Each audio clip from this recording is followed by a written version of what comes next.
হযরত আলীকে নসিহত করেন, আলী এক নম্বর নসিহত তোমার প্রতি আমার, তুমি যখন রাত্রিবেলা ঘুমাইবা, ঘুমানোর আগে 4000 দিনার সাদাকা করে ঘুমাইবা। আল্লাহ রাসূলের সাহাবী হযরত আলী রাদিয়াল্লাহু আনহু বলে, ইয়া রাসূলুল্লাহ, ইয়া হাবিবাল্লাহ, ওগো আল্লাহর পয়গম্বর, আমার তো এমন দিন পর্যন্ত যায় গো নবী, চুলা পর্যন্ত আমার আগুন ধরে না।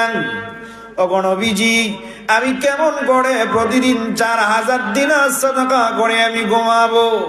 রাহমাতুল লিল আলামিন নবী আমার ডাক দিয়ে বলে, আলী, তুমি যখন রাত্রিবেলা ঘুমাইবা, ঘুমানোর আগে যদি তুমি 4 বার সূরা ফাতিহা পড়ে ঘুমাও। কয়বার? বলেন না, কয়বার? 4 বার। আল্লাহর নবী বলেন, আলী, তুমি যদি 4 বার সূরা ফাতিহা পড়ে যদি ঘুমাও, ও আলী, 4000 দিনার সাদাকা করলে যে পরিমাণ সওয়াব মিলবে, আল্লাহ রাব্বুল আলামিন এই 4 বার সূরা ফাতিহা পড়ে যদি ঘুমাও, আল্লাহ রাব্বুল আলামিন 4000 দিনারের সম পরিমাণ সওয়াব আল্লাহ তোমার নামে আমলে আল্লাহ দিয়ে দিবি। সুবহানাল্লাহ।